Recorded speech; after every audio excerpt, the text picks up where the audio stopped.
Nah teman-teman, jika Mangekyo Sharingan Sarada itu preferensinya adalah sumber matahari, hal serupa sebenarnya juga terjadi pada mata Kawaki loh. Otsutsuki Ishiki dahulu dalam penggunaan teknik-teknik Sukuna Hikonanya dianggap memunculkan bentuk desain yang unik di matanya sendiri. Dan kalau dilihat lebih detail lagi, layaknya bentuk gerhana matahari.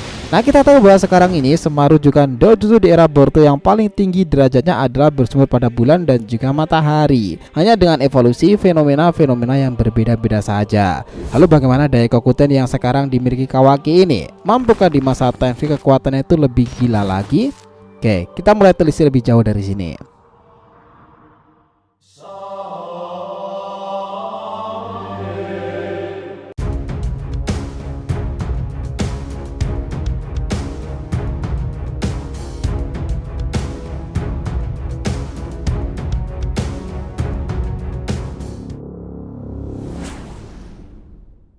Ya nakama Shinobi DR TV, welcome back again. Nah kali ini kita akan ngebahas mengenai gerhana matahari sebagai referensi dojutsu Kawaki Ishiki dan potensinya di masa time skip nanti. Oke, biar nggak salah persepsi silahkan simak sampai akhir ya. Jangan lupa like dan kasih respon di video kali ini. Kita lanjut. Nah teman-teman, jika diperlihatkan secara lebih teliti lagi, desain mata Kawaki dalam penggunaan Daikokuten itu memang sepintas menyerupai bentuk gerhana matahari. Ini semakin relevan setelah Sarada itu membangkitkan Mangekyo Sharingan matahari. Dan ini nyambung kan, karena sekarang ini setiap dojutsu yang bersumber pada bulan dan matahari serasa paling mengcounter satu sama lain. Nah jika secara ilmiah nih, gerhana matahari itu adalah fenomena alam yang terjadi ketika bulan itu bergerak di antara matahari dan bumi, sehingga menyebabkan matahari itu tertutup sebagian atau sepenuhnya oleh bulan. Nah ini terjadi karena perbandingan ukuran relatif antara bulan itu dan matahari dan juga bumi. Gerhana matahari itu bukanlah peristiwa yang terjadi setiap saat nih, mereka hanya terjadi ketika bumi, bulan dan matahari itu berada dalam konfigurasi yang tepat. Gerhana matahari merupakan fenomena yang spektakuler dan juga menarik, tetapi penting untuk melindungi mata Anda dengan menggunakan perlengkapan khusus seperti kacamata matahari yang terverifikasi secara aman ya, atau peralatan yang dirancang khusus untuk melihat gerhana matahari agar tidak merusak mata.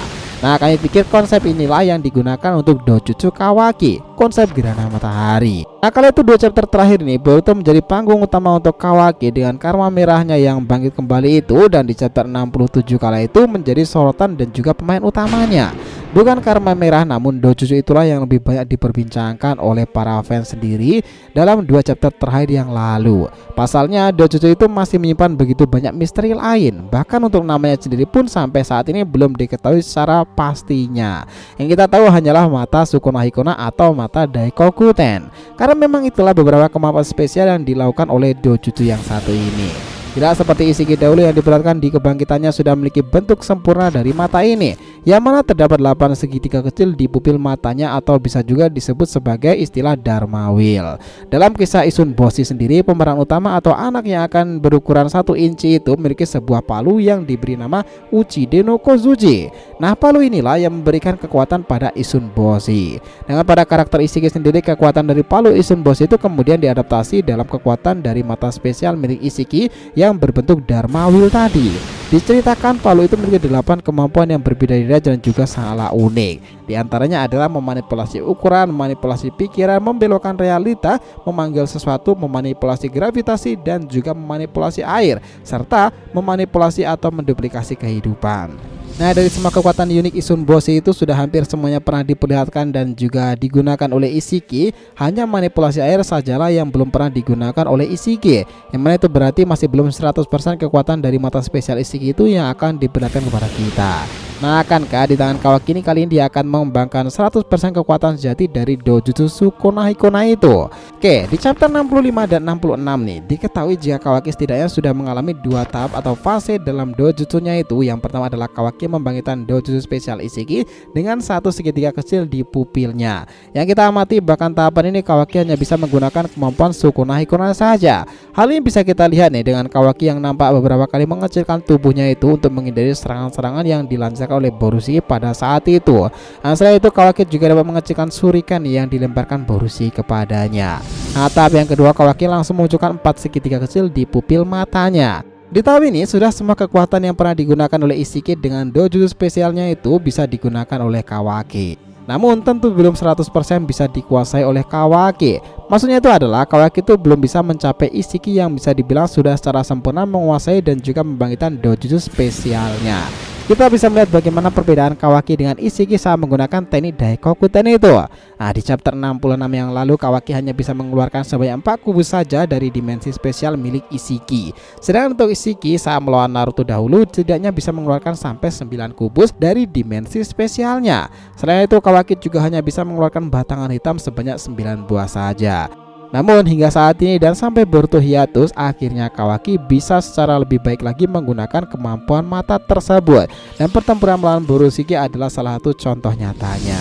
Nah, dari beberapa fakta itu dapat kita simpulkan jika dalam tahap dengan 4 segitiga yang muncul di pupilnya itu, Kawaki kala itu memang sudah bisa menguasai semua jutsu dari dojutsu spesial Isshiki. Namun dengan jumlah yang masih terbatas atau masih belum bisa memaksimalkannya. Dan sampai di chapter 66 tidak diperhatikan lagi mata Kawaki mengalami evolusinya. Dan kita sendiri juga tidak tahu akankah setelah memunculkan 4 segitiga itu Kawaki akan memunculkan 6 atau bahkan langsung ke 8 segitiga. Yang mana 8 segitiga atau Dharma Wheel itu adalah bentuk sempurna dari dojutsu Isshiki. Kami pikir cepat atau lambat semuanya itu memang akan bisa sih. Nah, kisah tentang Daikokuten ini sebenarnya dijelaskan adalah nama dewa dalam kemakmuran Jepang. Dalam kepercayaan Buddha di Jepang sana, dikatakan bahwa Daikokuten itu merupakan salah satu dari 7 dewa keberuntungan yang diperlihatkan menggunakan palu Uchide no Kozuki tadi. Jadi bisa dikatakan nih, legenda suci sana dan di era Buddha adopsi menjadi bagian dari Shinjutsu, teknik seni ilahi dalam kategori dojutsu. Nah, Daikokuten sendiri sudah dijelaskan bahwa kekuatan itu memungkinkan pengguna itu menyimpan dan mengeluarkan objek yang dikendalikan Sukuna Hikona ke dimensinya sendiri. Sukuna Hikona memang terikat nih dengan Daikokuten karena sudah sepasang teknik andalan Isshiki dan Kawaki. Nah, Daikokuten memang disebutkan sebagai teknik lebih lanjut dari Sukuna, di mana objek yang disimpan itu bisa dikeluarkan sesuka Kawaki. Bahkan karena teknik inilah Kawaki bisa mengeluarkan kubus-kubus raksasa maupun pilar seperti Isshiki melumpuhkan Kashinkoji. Selain itu, kemampuan dari Daikokuten sendiri adalah soal dimensi yang diciptakan. Seperti yang kita tahu, salah satu keistimewaan Daikokuten adalah yang bisa membuat seseorang masuk ke dalam dimensi mereka. Objek yang terjebak tersebut akan berada di dalam area dalam waktu yang tidak berjalan di sana. Yang terbaru kala itu sebagai contoh adalah Naruto dan Hinata yang sama-sama mereka diseret ke dimensi tersebut. Tetapi ketika nanti mereka keluar nih, mungkin sudah puluhan hingga ratusan tahun di dunia nyata sekarang itu, Naruto Hinata tetaplah sama dengan usia awal ia terseret dalam dimensi tersebut. Dan dia mungkin tidak terpengaruh dalam omnipoten karena dia terhibernasi. Nah, Kawaki sendiri mengatakan hal itu dalam chapternya kala itu dan menjamin keduanya tak akan menua sama sekali dan tak akan pernah kelaparan. Kita tahu nih bahwa ngebahas tentang mata Daikokuten Isshiki dan Kawaki itu memang sangatlah menarik teman-teman. Dimana sebagai babak awal menuju time skip Boruto ke depannya sudah semakin dekat lagi setelah apa yang dilakukan dengan teknik perpindahan ruang waktu itu. Sudah dijelaskan oleh Kawaki bahwa dimensi Daikokuten itu istimewa bagi seorang Otsutsuki. Dan ini akan membuat seseorang yang terperangkap akan aman bahkan bertahun-tahun di masanya itu. Nah, kisah setelah time skip nanti dimulai dan penyerangan Quote itu akan berlangsung, kita mungkin akan segera menyaksikan kembali mata suci Kawaki itu pada tingkatan evolusi dan kejutan-kejutan selanjutnya. Sekaligus pembuktian jika dojutsunya itu sangatlah spesial. Gimana menurut kalian? So, itulah tadi pembahasan kita mengenai gerhana matahari sebagai referensi dojutsu Kawaki, Isshiki, dan potensinya di masa time skip. Thanks a lot guys telah menonton video ini and we'll be come back again.